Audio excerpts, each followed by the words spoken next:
Hi friends, అందరూ నమస్కారం. Welcome to our channel. మన ఆంధ్రప్రదేశ్లో ఉన్నటువంటి కేజీబీవీస్లో టీచింగ్ మరియు నాన్ టీచింగ్ పోస్టులు కాంట్రాక్ట్ అండ్ అవుట్సోర్సింగ్ విధానంలో ఫిల్ చేయడం జరుగుతుంది. సో దీనికి ఎటువంటి ఎగ్జామ్ కానీ ఇంటర్వ్యూ అనేది కూడా ఏమీ ఉండదు. సో మీ ఎడ్యుకేషన్ క్వాలిఫికేషన్లో వచ్చిన మార్కుల ఆధారంగా సెలక్షన్ అనేది జరుగుతుందన్నమాట. సో మనకి ఇప్పుడైతే కాంట్రాక్ట్ అండ్ అవుట్సోర్సింగ్లో తీసుకున్నారు, బట్ భవిష్యత్తులో దీన్ని కొనసాగించే అవకాశం కూడా ఉంటుందన్నమాట. సో తప్పకుండా మీకు క్వాలిఫికేషన్స్ కానీ ఉంటే తప్పకుండా అప్లై చేయండి. ఉమెన్ క్యాండిడేట్స్ మాత్రం ఎలిజిబుల్ కాబట్టి కాంపిటీషన్ కూడా తక్కువ ఉంటుంది. సో అదేవిధంగా ఎగ్జామ్ ఏమి ఉండదు కాబట్టి అప్లై చేస్తే తప్పేం లేదు, అప్లై చేయండి అని నేను కోరుకుంటున్నాను. సో మనం చూసుకున్నట్లయితే మనకి టోటల్గా పోస్టులు వచ్చేసి టైప్ 3లో 352 పోస్టులు ఉన్నాయి. కేజీబీవీలో 2 రకాలు ఇక్కడ ఇచ్చింది. టైప్ 3లో వచ్చేసి 352, టైప్ 4 కేజీబీవీస్లో 145 పోస్టులు అనేది ఇవ్వడం జరిగిందనమాట. సో ఇందులో మీకు క్లియర్గా చెప్పాలంటే east Godavari, Konaseema, west Godavari, Krishna, Guntur, so ఈ జిల్లాల్లో మాత్రము పోస్టులు అనేవి లేవన్నమాట. మిగతా అన్ని జిల్లాల్లో కూడా పోస్టులు అనేది ఫిల్ చేయడం జరుగుతుంది. సో కొంచెం డిసప్పాయింట్మెంటు. సో బట్ ఇక్కడ చూసుకున్నట్లయితే మనకి టోటల్గా టైప్ 3లో టీచింగ్ పోస్టులు వచ్చేసి 342, నాన్ టీచింగ్ వచ్చేసి 44 ఉన్నాయి. టైప్ 4లో టీచింగ్ 165, నాన్ టీచింగ్ 53 ఉన్నాయి. టోటల్గా 604 అనమాట.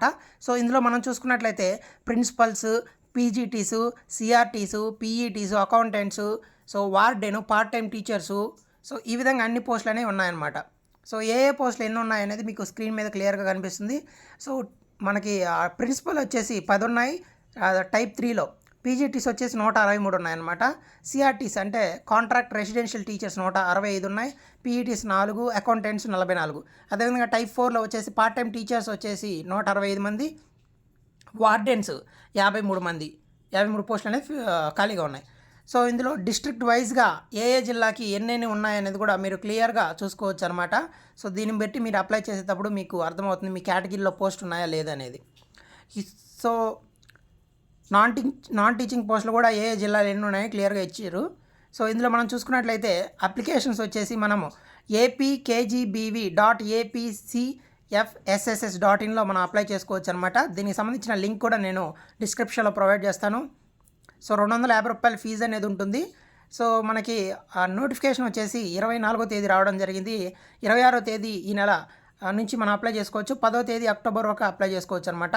సో మనకి మెరిట్ లిస్ట్ 14వ తేదీ నుంచి 16వ తేదీ వరకు రిలీజ్ అవుతుంది. సో తర్వాత ఫైనల్ మెరిట్ లిస్ట్ వచ్చేసి 19వ తేదీ అనమాట. సో మీరు రిపోర్టింగ్ డ్యూటీ లాస్ట్ ఫైనల్గా మీరు జాయిన్ అయ్యేది 24/10, అంటే ఇంకొక 1 మంత్లోనే మీరు జాయిన్ అయిపోతారు. ఏజ్ లిమిట్ వచ్చేసి 42 ఇయర్స్. దాని తర్వాత మీకు రిలాక్సేషన్ కూడా ఉంది. ఎస్సీ, ఎస్టీ, బీసీ, ఈడబ్ల్యూఎస్ వీళ్ళకి ఒక 5 years ఏజ్ రిలాక్సేషన్ ఉంటుందన్నమాట. మనం ఎడ్యుకేషన్ క్వాలిఫికేషన్స్ మెయిన్గా చూసుకున్నట్లయితే ప్రిన్సిపల్కి వచ్చేసి పీజీ ఉండాలి. అదేవిధంగా బీఈడీ కూడా ఉండాలన్నమాట. బీఈడీ లేదా ఎంఏ ఇన్ ఎడ్యుకేషను. సో ఇవి చేసి ఉండాలి. 50% లేదా 45% అనేది మీకు ఖచ్చితంగా వచ్చి ఉండాలన్నమాట. తర్వాత పోస్ట్ గ్రాడ్యుయేట్ టీచర్స్ ఉన్నారు కదా. సో ఏదైతే మీరు PGT English, PGT civics, PGT commerce, so మీ ఆ సబ్జెక్టులు కన్సర్న్ సబ్జెక్టులో పీజీ చేసి ఉండాలి. అదేవిధంగా పీజీటీ మ్యాథ్స్. సో తర్వాత మీకు బీఈడీ కూడా ఉండాలన్నమాట. ప్రొఫెషనల్ క్వాలిఫికేషన్లు ఇవ్వడం జరిగింది ఇక్కడ. Must possess BEd qualification from the university recognised. 50%తో మీరు బీఈడీ కూడా పాస్ అయ్యి ఉండాలి. తర్వాత పీజీటీ వొకేషనల్కి సంబంధించి కొన్ని జాబ్స్ అనేది కూడా ఇవ్వడం జరిగింది.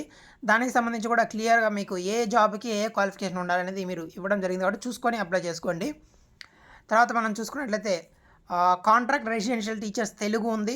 సో బ్యాచిలర్స్ డిగ్రీ తెలుగు చేసిన వాళ్ళు, అదేవిధంగా వాళ్ళు బీఈడీ కూడా ఉండాలన్నమాట. తర్వాత వచ్చేసి కాంట్రాక్ట్ రెసిడెన్షియల్ టీచర్స్ హిందీ కూడా ఉన్నాయి జాబ్స్. సో హిందీకి సంబంధించి కూడా మీ క్వాలిఫికేషన్ అనేది క్లియర్గా ఇవ్వడం జరిగింది. తర్వాత contract residential teachers mathematics, physical science, biological science అన్ని రకాల పోస్టులు అనేవి ఉన్నాయి. తర్వాత పీఈటీ. తర్వాత వార్డెన్ క్వాలిఫికేషన్స్ వచ్చేసి బ్యాచిలర్స్ డిగ్రీ ఉండాలి, అదేవిధంగా బీఈడీ కూడా ఉండాలి. సో పార్ట్ టైం టీచర్స్ కూడా అంతే, బీఈడీ ఉండాలి, అదేవిధంగా ఒక బీఎస్సీ మ్యాథ్స్ కానీ, సో బీఎస్సీ మ్యాథ్స్ ఉండాలన్నమాట పార్ట్ టైం టీచర్ క్వాలిఫికేషను. తర్వాత అకౌంటెంట్స్కి వచ్చేసి మస్ట్ పొసెస్ బీకామ్ ఉండాలి. Medium of instructions Telugu, English ఇద్దరు ఏది చేసినా కూడా మీరు అప్లై చేసుకోవచ్చు చాలా జాబ్స్ వరకు. The candidate should study English as one of the subject up to the graduation level వరకు మీరు ఇంగ్లీష్ అనేది ఎక్కడో దగ్గర చదివి ఉండాలన్నమాట ఒక సబ్జెక్టుగా. సెలక్షన్ ప్రాసెస్ ఎలా ఉంటుంది, ఇది మెయిన్ ఇంపార్టెంట్ అనమాట. ఎందుకంటే మీ సెలక్షన్ అనేది రికమెండేషన్స్ అని లేదా ఎగ్జామ్ అని ఇంటర్వ్యూ అని ఇలా ఏముండదు. ప్యూర్లీ మీకు వచ్చిన మార్కుల ఆధారంగానే మీ సెలక్షన్ ఉంటుంది. ఎస్ఎస్సి మీకు వచ్చిన మార్కులకి వెయిటేజ్ 10 మార్క్స్ అనమాట. Intermediate 10, bachelors degree 20, masters degree 30, తర్వాత మీకు బీఈడీకి 20, సర్వీస్ వెయిటేజ్ అంటే మీరేమన్నా కాంట్రాక్ట్లో ఇంతకుముందు అవుట్సోర్సింగ్లో టీచింగ్ చేస్తుంటే 10 మార్క్స్ వెయిటేజ్ ఉంటుందన్నమాట. సో ఫర్ ఎగ్జాంపుల్ మీకు 600కి కదా 10th, సో దాంట్లో మీకు 450 కానీ వస్తే మీకు 7.5 వస్తాయి 10కి వెయిటేజ్. మీకు 600కి 600 కానీ వస్తే 10 వస్తాయి. సో 600కి 600 రావు, జస్ట్ ఒక ఎగ్జాంపుల్ లాగా చెప్తున్నాను. సో ఈ విధంగా మీకు క్యాలిక్యులేషన్ ఎలా చేస్తారనేది కూడా జీపీఈలో వచ్చినా కూడా అన్నీ కూడా క్లియర్గా ఇవ్వడం జరిగింది. డిస్ట్రిక్ట్ లెవెల్లో మనకి సెలక్షన్ ప్రాసెస్ అనేది జరుగుతుంది. సో మెరిట్ లిస్ట్ వచ్చేసి ఏ పోస్ట్కి ఏది కన్సిడర్ చేస్తారనేది కూడా ఇవ్వడం జరిగిందనమాట. తర్వాత మనం చూసుకున్నట్లయితే డిస్ట్రిక్ట్ లెవెల్ సెలక్షన్ కమిటీ కూడా ఉంటుంది. కలెక్టరు, డిఈఓ వీళ్ళందరూ ఉంటారు దీంట్లో. రూల్ ఆఫ్ రిజర్వేషన్ కూడా అప్లై అవుతుంది. సో మనం మెయిన్గా శాలరీస్ చూసుకున్నట్లయితే ప్రిన్సిపల్కి 34,000, పోస్ట్ గ్రాడ్యుయేషన్ టీచర్కి 26,000, కాంట్రాక్ట్ రెసిడెన్షియల్ టీచర్కి 26,000, అకౌంటెంట్స్కి 18,500, వార్డెన్కి 18,500, పార్ట్ టైం ఇన్స్ట్రక్టర్కి కూడా 18,500 అనమాట. సో ఈ విధంగా శాలరీస్ అనేవి ఉంటాయి. లోకల్ స్టేటస్ కూడా చూసుకోవచ్చు. సో 7 కాన్సిక్యూటివ్ ఇయర్స్ మీరు మీ స్టడీ లైఫ్ అనేది 7 ఏళ్ళు వరుసగా కానీ చదువుంటే అక్కడ మీకు లోకల్ స్టేటస్ అనేది వస్తుందన్నమాట. తర్వాత ఇది కాంట్రాక్ట్ బేసిస్ కాబట్టి మీకు బాండ్ కూడా ఉంటుంది. సో అదేం పెద్ద ప్రాబ్లం కాదు. సో ఈ వీడియో మీకు కొంత అయినా యూస్ఫుల్ అనిపించుంటుందేమో. సో కుదిరితే లైక్ చేయండి, షేర్ చేయండి. మన వీడియో డిస్క్రిప్షన్లో మీకు నోటిఫికేషన్ లింక్, వెబ్సైట్ లింక్ కూడా ప్రొవైడ్ చేస్తాను. ఏమైనా డౌట్స్ ఉన్నా అడగండి. సో నేను చాలా వరకు రీసెర్చ్ చేసి చెప్తాను. తెలియకపోతే ఎవరైనా కనుక్కొనైనా చెప్తాను.